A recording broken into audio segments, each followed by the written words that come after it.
with your kids. Hola, ni hao, konnichiwa, assalamu alaikum, shalom, mahaba, ciao, bonjour, namaste, jumbo, bienvenidos. Hey, my name is Jedley. Welcome to Reading with Your Kids. We're coming to you from the beautiful, wonderful, historical neighborhood of Reedville in the southwest corner of Boston, Massachusetts. We are so very honored and so delighted that you're joining us in our mission to help all families grow closer through reading. We do that by sharing fun, thoughtful, and thought-provoking conversations with fascinating people who just happen to be writing books and music for kids of all ages. Please be sure to tell all of your family and friends about the show. Tell your kids' teachers, their librarian, their principal, their youth minister, and let them know that they can hear us on the WREB AM/FM 24/7 radio network. And they can find us on the iHeartRadio app, Spotify, Apple Podcasts, Amazon Music, Audible, Good Pods, Podcast Addict, Castbox, Player FM, wherever you find your favorite shows. Boy, oh boy, do we have a show for you today. Raffi, the one and only Raffi, is here to celebrate his brand new album. It's called Penny Penguin. Raffi returns to Reading with Your Kids. We'll also be joined by Frank Coates, who is known as Mr. Boom Boom. And later in the show, we are going to have a listen back to our conversation with national recording artist Alora Lovelight. Hey, are you ready to ignite a passion for reading in your students? Introducing bookandauthor.com, your gateway to literacy connections. With bookandauthor.com, connecting your school with talented authors of captivating kids' books has never been easier. Simply visit our user-friendly website and explore our extensive database of authors. Filter your search based on budget, genre, and availability. Discover the perfect match for your school and your students. But that's not all. With bookandauthor.com, you have the power to request a proposal. Let vetted authors come to you with their tailored ideas, ensuring an unforgettable literacy experience for your students. Don't wait any longer to inspire young minds through the magic of books. Visit bookandauthor.com today and open the door to a world of literacy connections. Bookandauthor.com, where literacy comes to life. I am so excited. What a treat you are in for today. Our guest is returning to the Reading with Your Kids podcast. He is here to celebrate his brand new CD. It's called Penny Penguin. Please welcome back to the show, international children's recording artist, Raffi. Hey, Raffi, how are you? Hello, I'm well, thanks. Do we still call them CDs, albums? What's the proper terminology? Albums. Whether there's a CD or not depends on the user. There a lot you of go. people these days stream their music, as you know. Yep. And very few people actually still listen to CDs compared to those who are streaming. So it's been quite a shift over the last 6-7 years. It really has, and you've been entertaining kids with your music for a lot longer than 6 or 7 years, and I'm imagining there's a lot of changes. But before we talk about that, let's talk about Penny Penguin. There's a couple of songs that are out there available to listen to. I checked them out tonight. They're pretty cool. Thank you very much. I so enjoyed making this album. As you know, this is an album that features, for the very first time, a trio of ladies from the Toronto area. They're called the Good Lovelies, and they are lovely people, wonderful people. And I met them at a house concert on the West Coast, of all places. Wow. And there I was in the first row of this house concert, and they were, doing their show. And it was so warm and personal. It was wonderful. I became a fan instantly, and we struck up a friendship. And I said, would you like to, lend your beautiful voices and harmonies on my next album? They were thrilled, as was I. So we had some rehearsals. I went to Toronto to record their voices. I had already done, the rhythm tracks for the songs. And it worked out great. It was a great pleasure. And I think my fans are in for a real treat. Isn't it wonderful when artists get together and they just click? It certainly is. Yeah. I had the pleasure. I'm part of a group called Clowns Without Borders, and in the fall, I've been performing my educational magic show pretty much by myself for 35 years.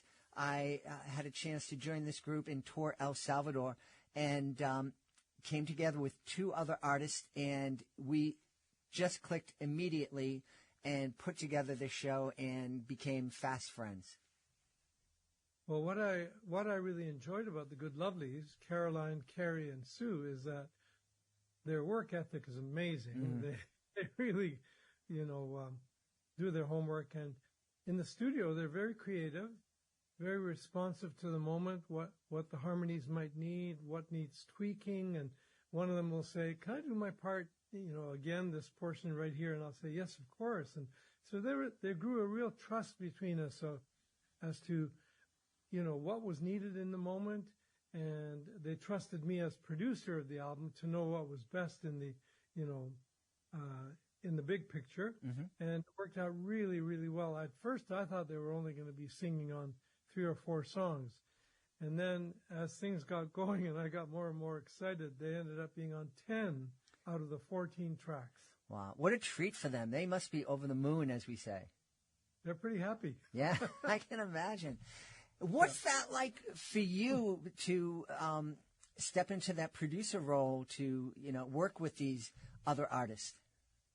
It's wonderful. I mean, I produce myself, Mm-hmm. so I wear a number of hats when I make a recording, including arranger as well, as singer, and I play guitar and a couple of other instruments, ukulele, 4-string guitar. I played on this one. Mm-hmm. Penny Penguin was written on a 4-string cigar box guitar in open D tuning. Okay. I know this, but I don't get the open D tuning because I'm not a guitarist, but well, it's like when you strum the 4 strings of this 4-string, mm-hmm. it's a D major chord. Okay. That's what we mean by open D. Mm-hmm. Producing is something I've been used to because I've been doing it throughout my career, and working with professionals like the Good Lovelies, it makes the producer job, so much fun. Yeah, I'm sure. The 2 songs that I had a chance to listen to tonight that are available for folks to preview, they're talking about birds and Penny Penguin, and I forget that the birds sing. The Birdies Sing. The Birdies Sing, yeah.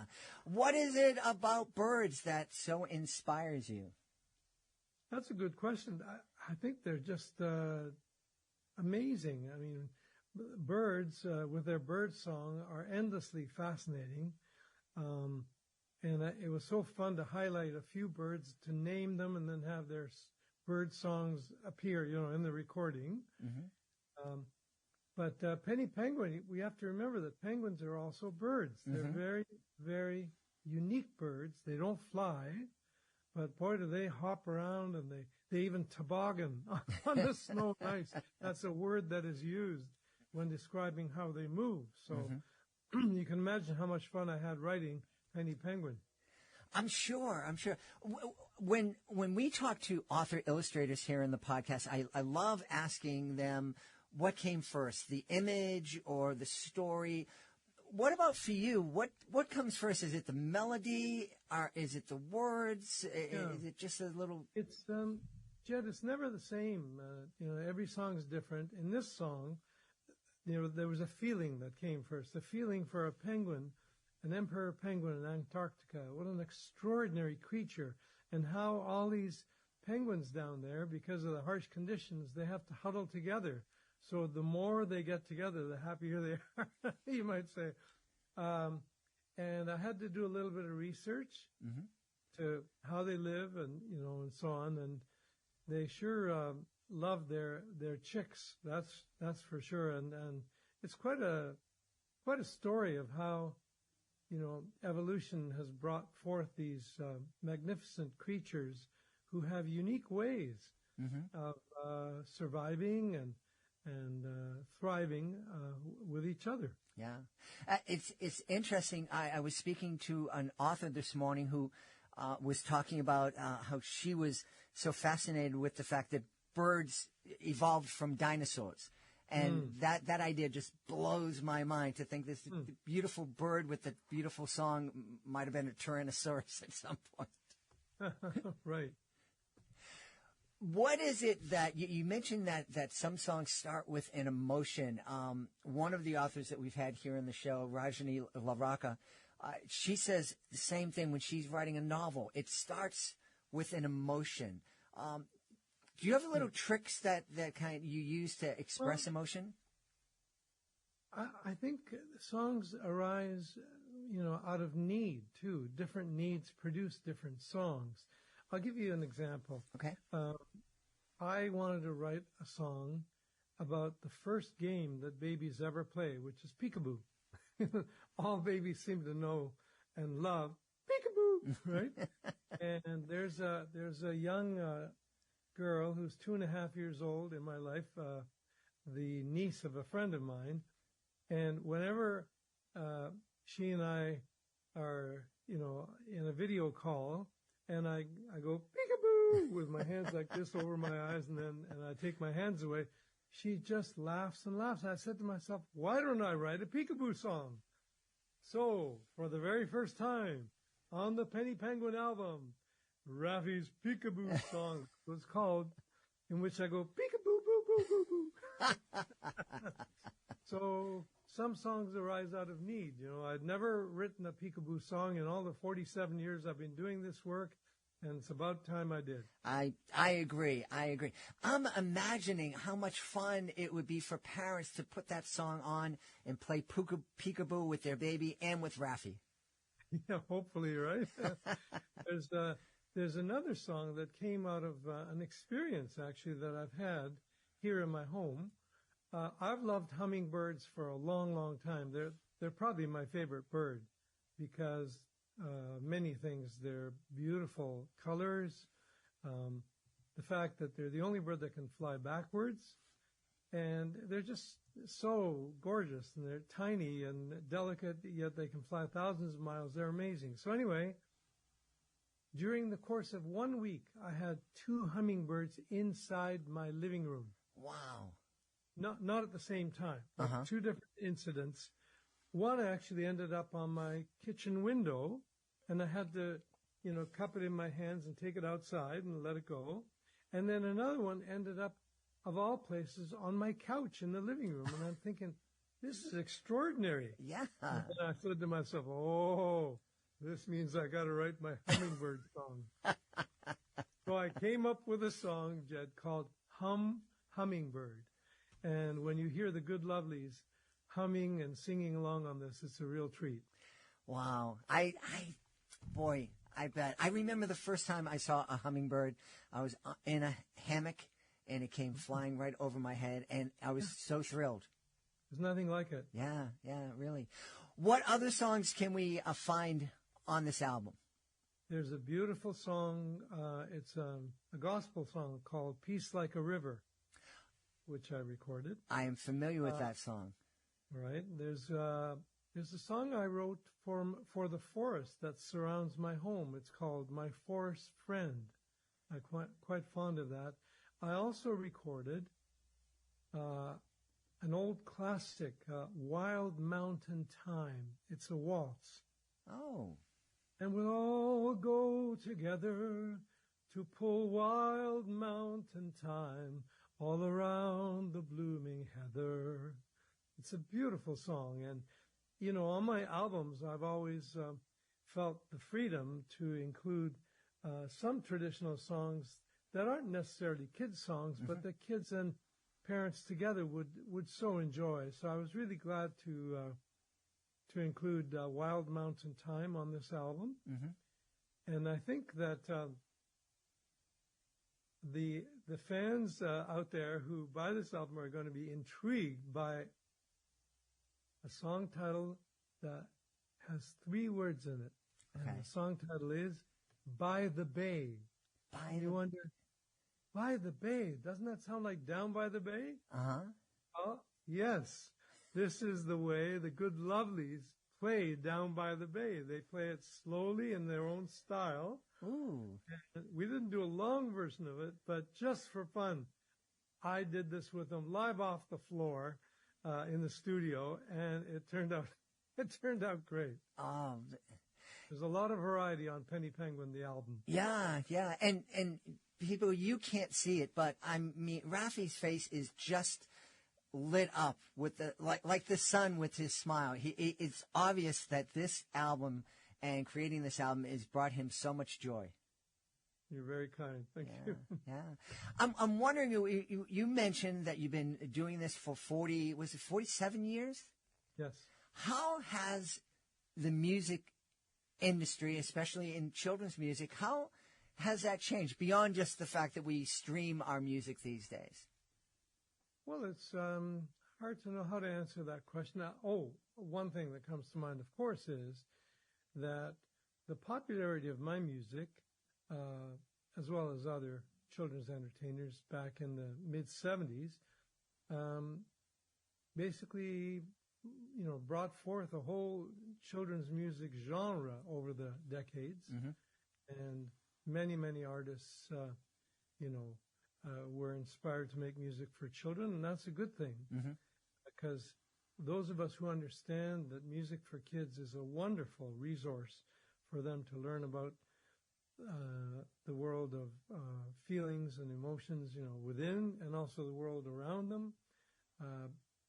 Then the burgeoning of a music industry for children and families has been a wonderful occurrence over the decades. I think people who entertain children, not that many of them become nationally known, and that's okay. People can sing and thrive regionally, and do concerts at whatever level that they can attract fans to. So all of it is good. Mm-hmm. Yeah, yeah. One of the things that I was so amazed with running a summer camp was there's so much music out there, and there's a lot of music that is great for kids, and there's a lot of music that is not great for kids, and wow, they are still exposed to it and sing it, and I remember the first time driving a bunch of kids to an activity, and they start singing the song that they had heard on the radio, and I'm like, you guys are like 3, 4, 5, 6 years old. You shouldn't be knowing this stuff. Yeah. Well, it's up to us who are with kids to, make sure that what they hear is appropriate. Mm-hmm. So we've got to, keep an eye on that. Yeah. But there's so much music to draw on these days that it's a feast out there of really good songs that kids can enjoy. Yeah. Not just mine, but other entertainers as well, of course. Yeah. One of the things I love to do is to ask folks like yourself who have been doing this for so long at such a high level, what advice would you give to an aspiring singer-songwriter who wants to write and create music for families, for kids? Mm-hmm. Well, first of all, you got to love kids. Mm. It's number one. And you have to respect them for the people that they are. You have to respect the dignity of the child. And you have to see yourself as a musician in service to the whole person that a child is, and thereby in service to the family, because children live with families. Mm-hmm. So you've got to do this for love and out of respect. Yeah, great advice. Great advice. Will you be going out on tour to support this album? Yeah, I've been doing some shows.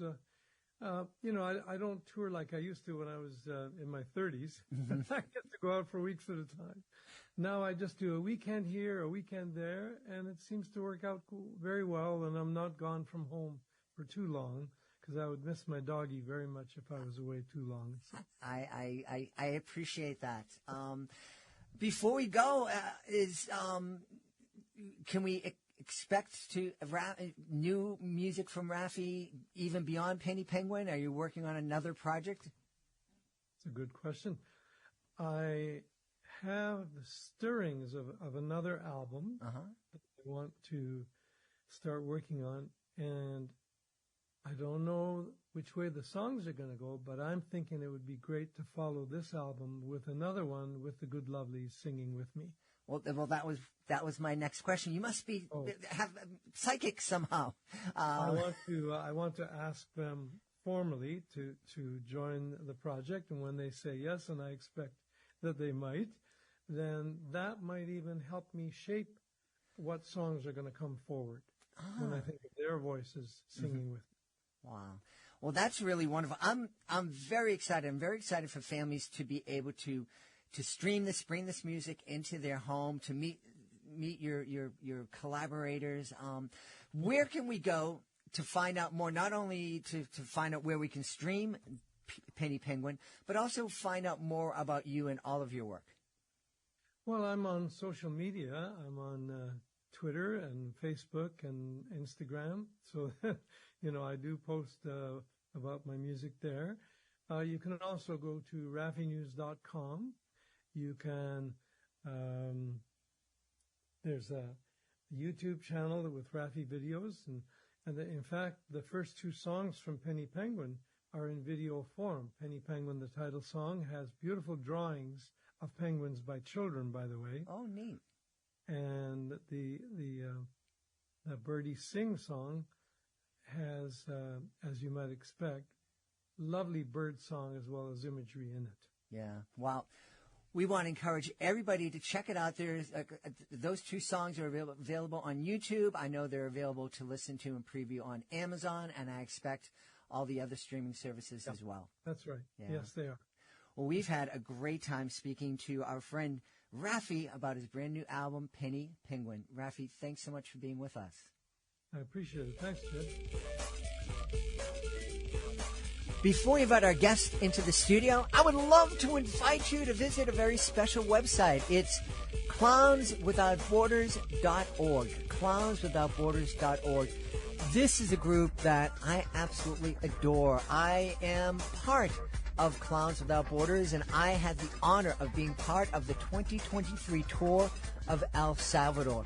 I had so much fun joining with artists from all over the world to bring a smile to people who really needed it and really appreciated it too. And we would love for you to join us as a monthly Joy Maker.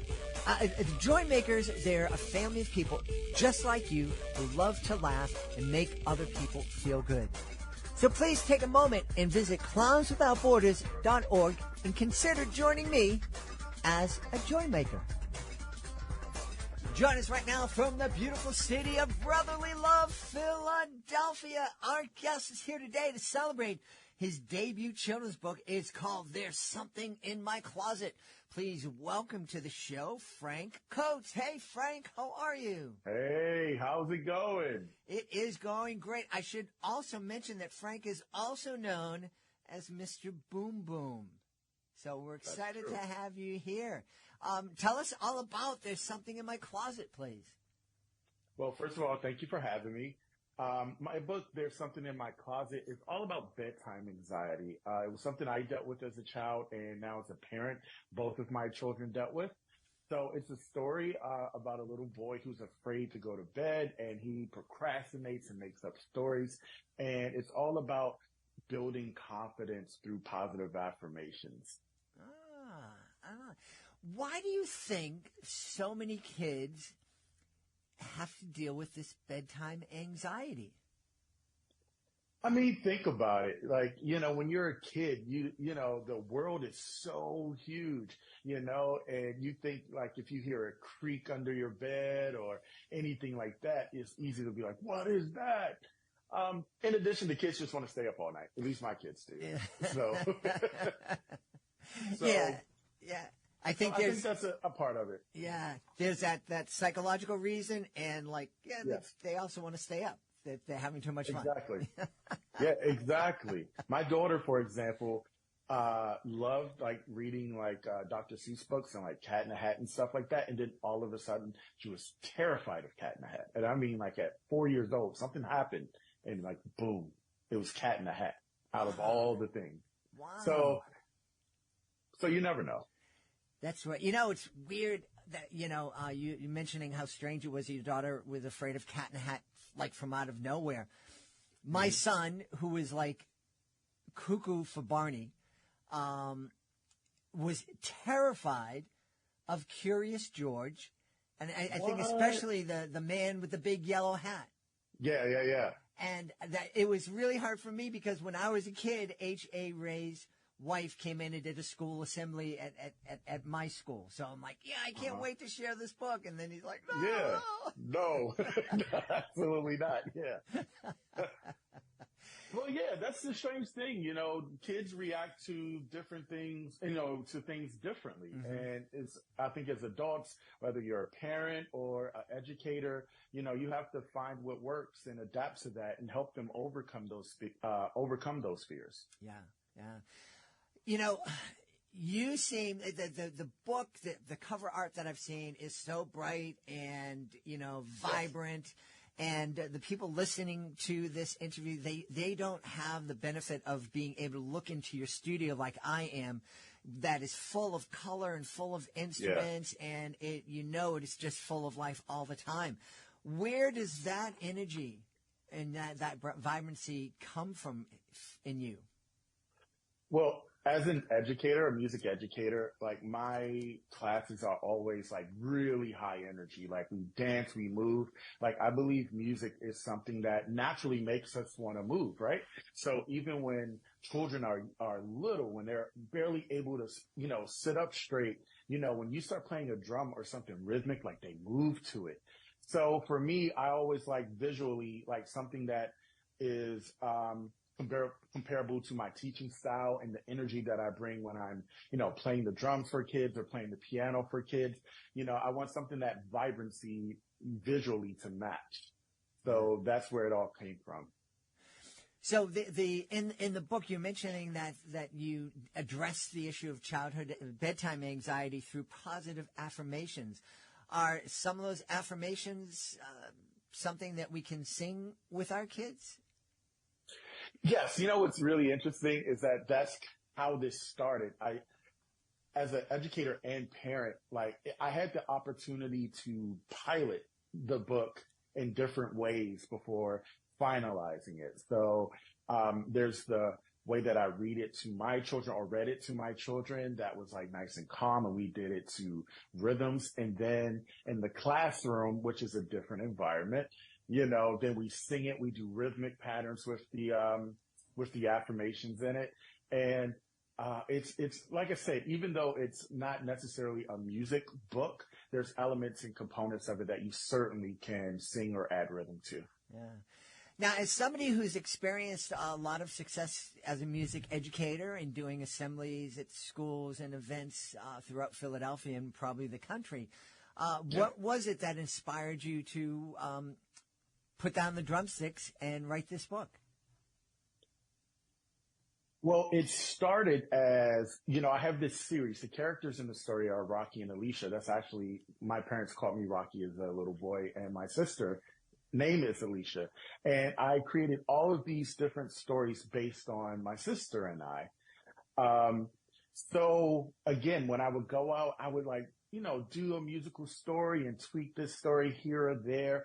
And I kept having teachers and parents say, do you have like a book? Is this like written down? Is this something like I can buy? And it was like for years with these different stories, musical storytelling stories that I put together. And finally it was like, all right, I'm going to give the people what they asked for. And it was always on my bucket list. I always wanted to, get into literacy and write a book. So it was like the perfect time for it. Like it all came together perfectly. Yeah.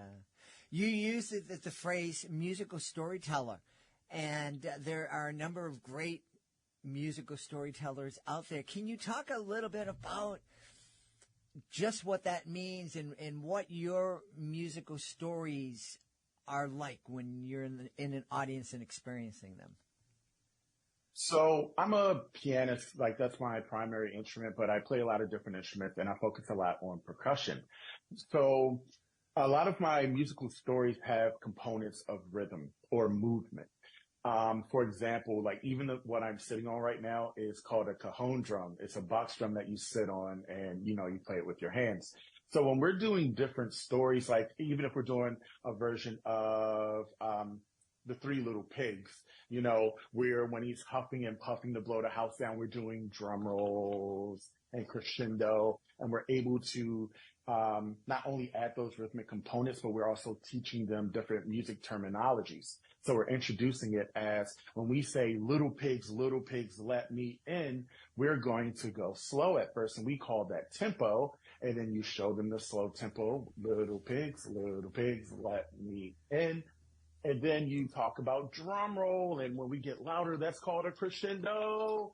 And you're able to add these components and at the same time increase their music vocabulary. So they're getting a literacy component, they're getting the music component and a little bit of music theory, like all in one engagement, all in one program. Yeah, I love it. Being a former or recovering drummer myself, it's such a wonderful instrument. Percussion is just this. I don't know. It's so cool because it's physical, Yes. and you're creating music, but it's a very kind of physical thing. Well, what's really interesting is that I started my career in music education running the music program at the Children's Museum in Philadelphia. It's called the Please Touch Museum. And when I first started, I was fresh out of college. And I was like, I'm going to do these piano programs. It's going to blow them away. And I was like trying to do this classical program. And I would do some Bach. And it was like a lullaby thing. And it tanked. And then Chopin for kids, tanked. I did some Duke Ellington and some jazz stuff. And that started to work. But one day, I had a djembe drum and I was sitting in an area where we do programs and I just started playing the djembe drum just randomly. And all these kids started coming over. And then I was like, okay, I'm going to do like a drumming story time, like every day. And these little kids, like I said, these little ones that are like maybe 6, 7, 8 months that are able to sit up. As soon as you start playing the drum, they're wiggling, they're moving. It's something innate in us, that rhythm, that when we hear it, perhaps it's, when we're in the womb and, we hear our mother's heartbeat, but there's something in there we're born with it and we respond to it at a very early age. So my philosophy as an educator pivoted to rhythm, even though piano is still a huge part of what I do as well, but rhythm is where it's at. And that's where I have connected in my journey as an educator, in music is through rhythm. Yeah. As you were talking, and talking about those little kids coming over, I thought that connection, that heartbeat, mom's heartbeat, you hear it when they're in the womb, they hear it when they're, I'm sure your kids lied on your chest and fell asleep. Yes. And yes. I think a big part of that is just hearing the heartbeat and connecting with it. I agree. Yeah. I agree. That's so neat. Hey, you mentioned that your book is filled with affirmations. Can you share a couple of those affirmations with us? Yes. So one of the things with my son, which the story, essentially he procrastinates and he keeps coming up, the main character, Rocky, keeps coming up with excuses not to go to bed and he drags his feet. And one of the affirmations that I taught my son was, and I would have him repeat after me, and I would say, I want you to repeat after me, son. I want you to say, I am brave, I am strong, I can do anything. And we would do the different body movements, or point to himself or pound on his chest or something like that. I am brave, I am strong, I can do anything. And we would start off, being a music educator, soft. I want you to say this with me, son. I am brave, I am brave. I am strong. I am strong. I can do anything. And it would say, all right, now I want you to say with even more confidence, a little bit louder. I am brave. I am strong. I can do anything. Now to the top of your lungs. I am brave. I am strong. I can do anything. You would think you're hyping your kid up before bed, but it's actually in a positive way where you're hyping up their confidence. Mm-hmm. And so it's okay, I can do this. And then lay down. lay down with them. One more time, say it with me before I leave the room. I am brave. I'm strong. I can do anything. And that phrase has become like a mantra in our house, and it's in my book. So even with my son, he's now 10 and my daughter is 6. That's the mantra. Whenever there's a fear, now bedtime, they've gotten over the fear of bedtime. But even in other areas of their life, now that's the mantra. And now I don't even need to tell them. Like I say, all right, so what? And then they're like, I know, I am brave, I am strong, I can do anything. And then, they go out and execute. Yeah. And they're wonderfully talented. And I'm just so proud of them because they are so much a part of my journey, so much part of, how I've been able to develop my skills as an educator and connecting with children. So even though the story is, the names are based on my sister and I, there's components in the story that we're taking from my son and my daughter's story as well. That's wonderful. Isn't it neat? And I'm mentioning this because I want parents to understand, Frank was just sharing, my kids, okay, I'm brave. They're 10 years old now and they've heard it a million times and they kind of go, yeah. But that's a great thing because yes, it's in there. And it's like they can't get rid of it. I have a niece who was like, for years she would say, I can't. And I said, you can only say I can't if you add the word yet. And so, it got to the point. She says, I can't. I know yet, can't yet. And those are so important. Well, what you just said is so interesting because when I was a little kid, I grew up in Prince George's County, Maryland, and I had someone that would come to my school and do assemblies, and he would do this song that would say, I'm smart and I'm strong and I'm able to do what comes along, and I've got good friends that stick together until the end, and I'm able to do whatever I put my mind to. I like myself. I'm worth a lot. And I am almost 40. I'm 39 years old, and I still remember that song. I have not listened to it. I have not heard it since I was at Bradbury Heights Elementary School in the 90s, yet it's stuck. It's in my head. And so in a positive way. And I think that's the power of education. That's the power of when you are able to instill these different life lessons in a creative way, that they stick with these children and it becomes part of their journey as an adult. And I'm sure maybe subconsciously that was with me when I'm creating these different mantras, as part of my book and a part of my children's journey and as an educator again. Yeah. Do you think that part of the power is that going back to that rhythm, that we experience music in a different part of our brain? And, I was amazed when my mom had dementia and she couldn't remember who we were, but she knew the songs that she sang when she was young.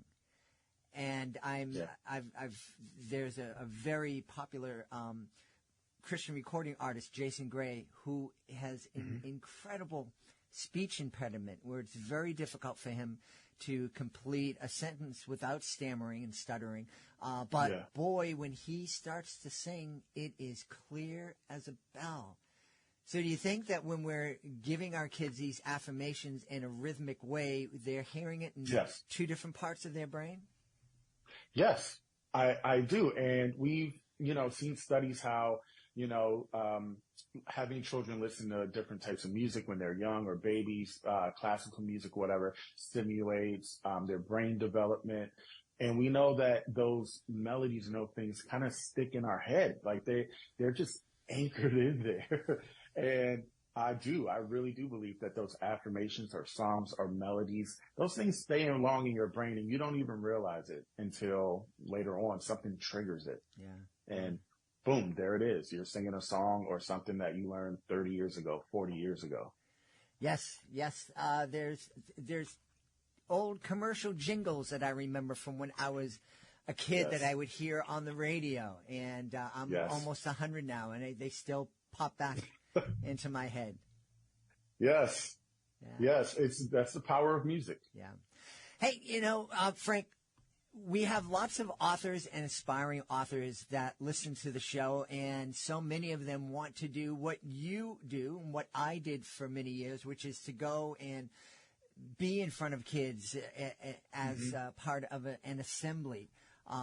one of the things I tell them is you have to do more than just show up and read your book. You know, it has to be, you're in front of 400, 500, 600 kids there. Then there needs to be a little bit of energy to keep their attention. Yeah, what advice could you give to those folks who want to take their author visits to the next level? I think, first of all, it has to be here.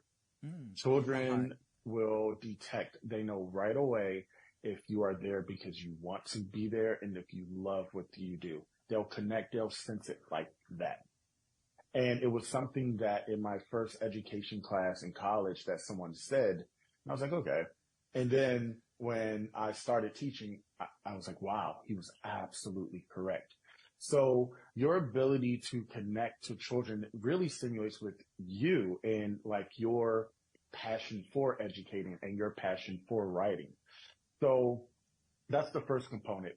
The second component is don't think through it from the lens of you as what you want to do in your reading or your performance. You have to tap into what it was like for you to be a child.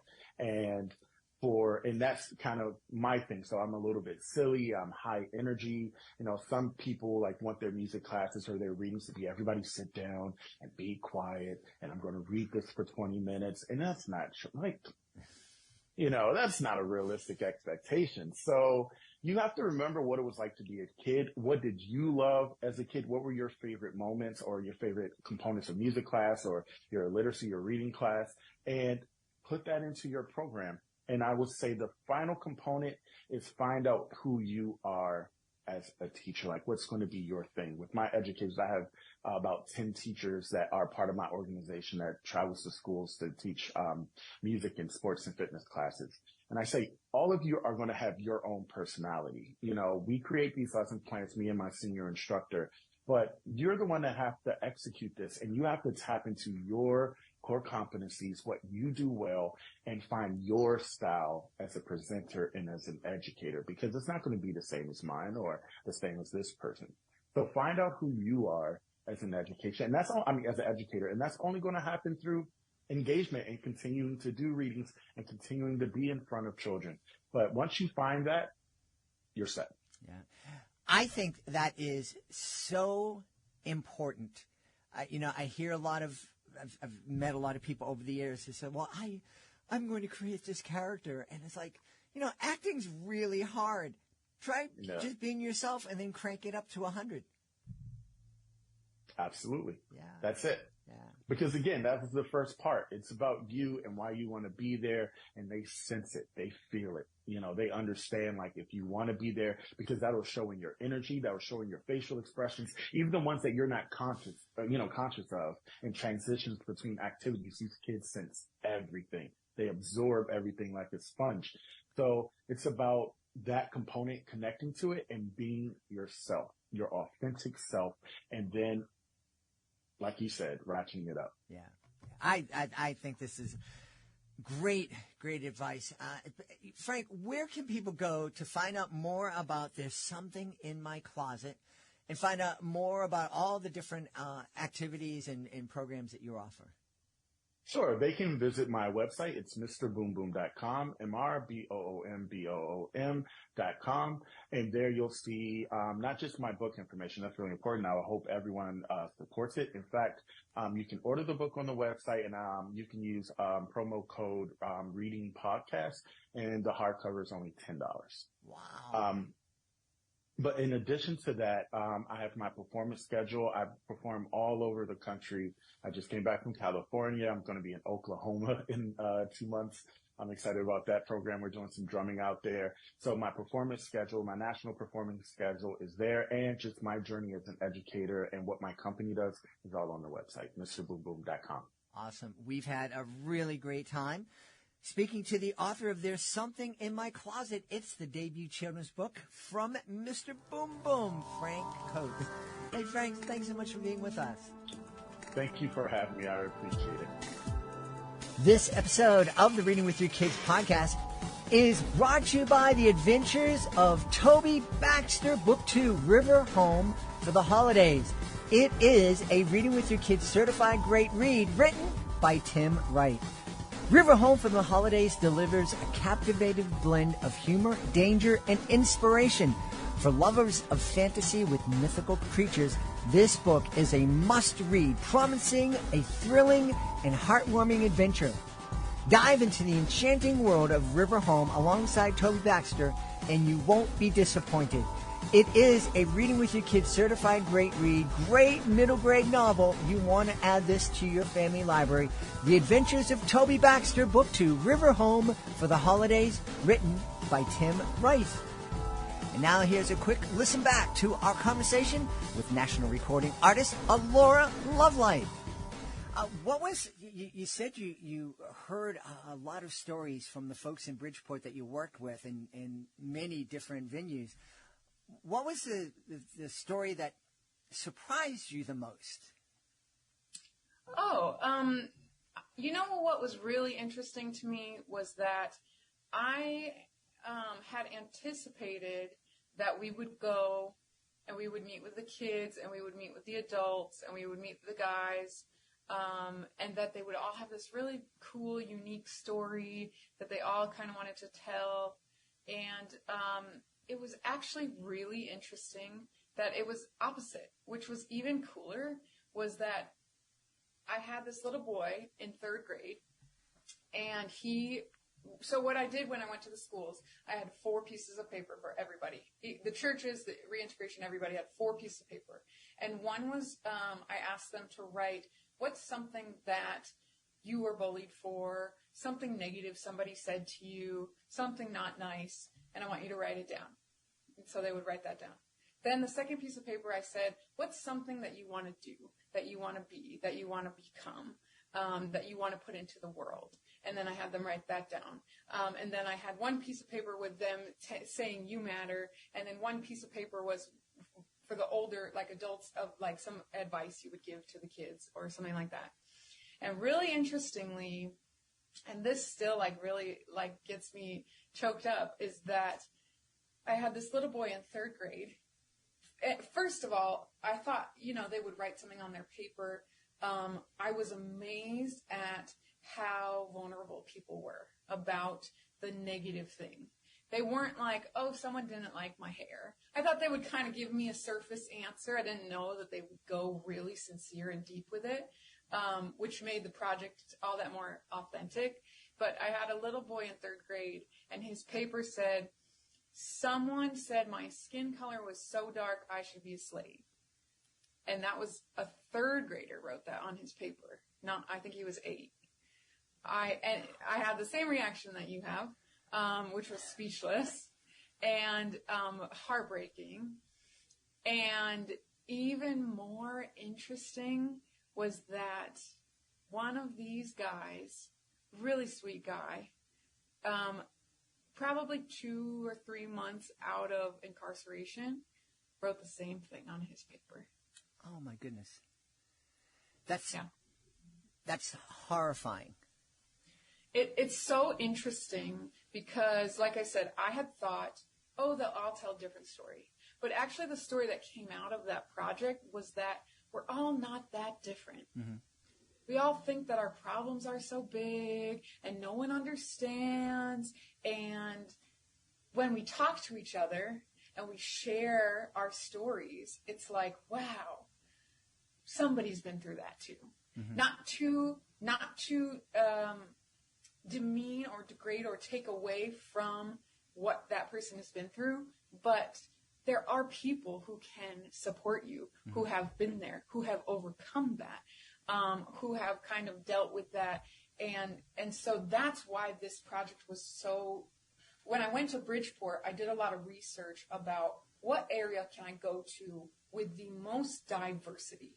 So Bridgeport as an area and the school system that I went to was the most diverse in terms of Black, white, Hispanic, Asian, really across the board, pretty even. Then same thing with social class, where I had kids with holes in their shirts, and then I had kids with, like crisp whatever, like they were all really, really different.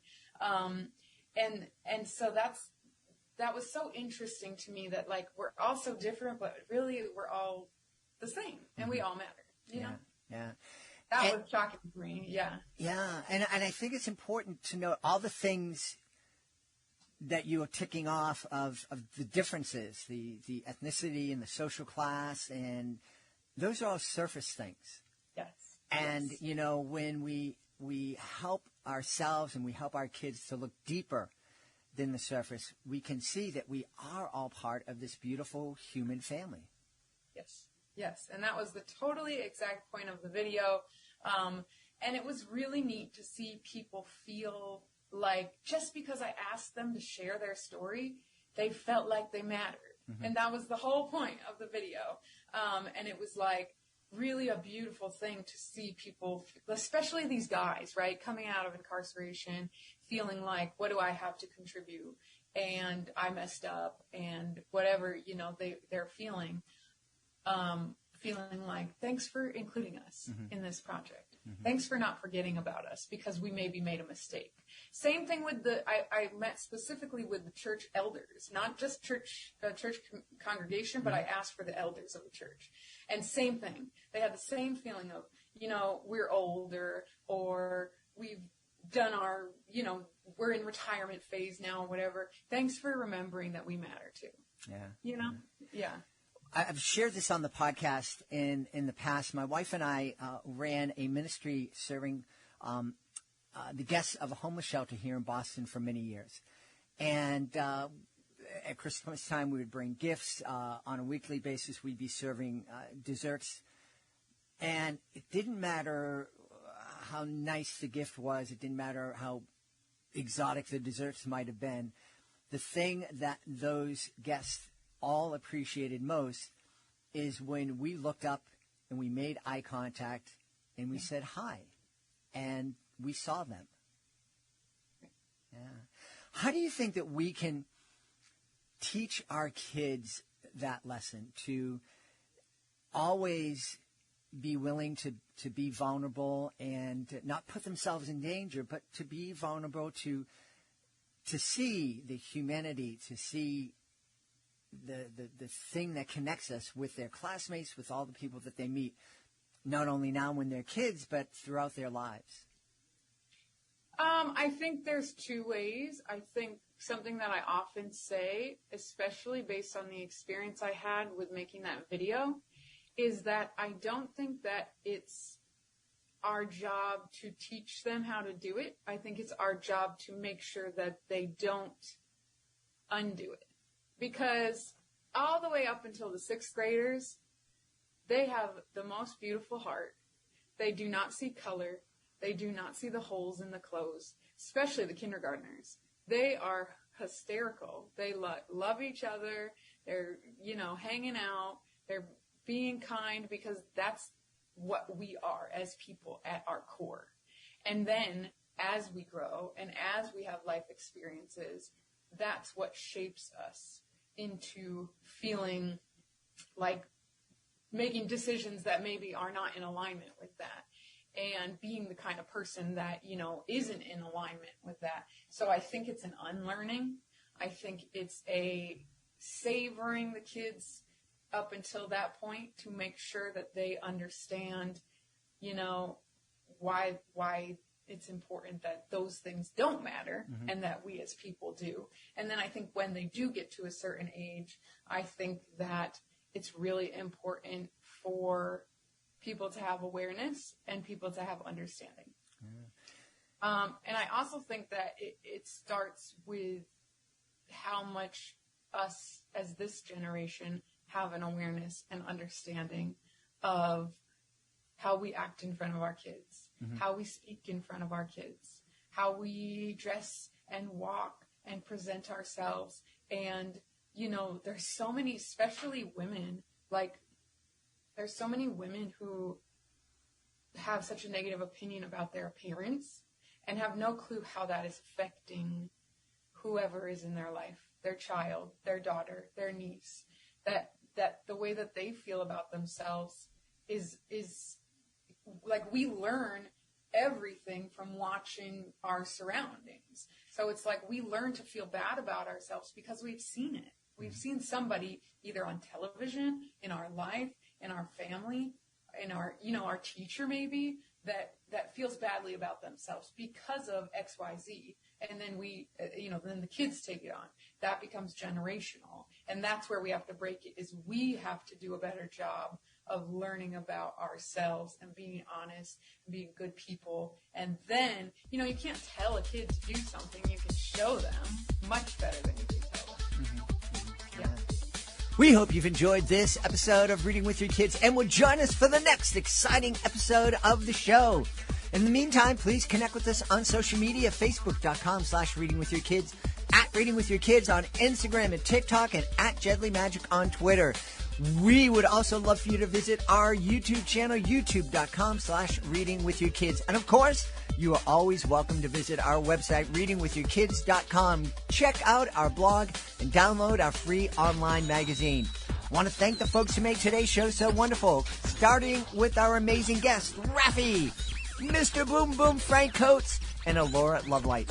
Also want to thank our fantastic sponsors, and I want to thank my incredibly talented team: Fatima Khan, Rory Grady, Chris Doherty, Nick Warner, Kyoko Ito, Kayla Newland, Kristen Barrett, Sydney Swan, Hannah Rose.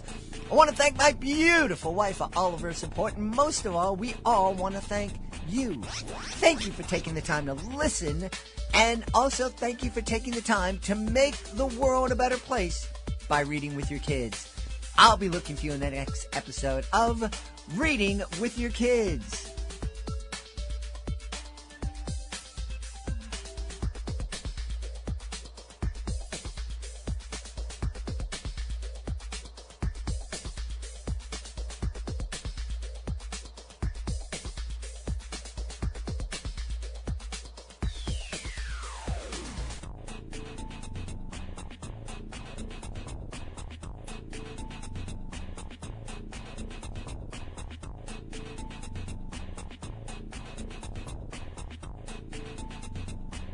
What?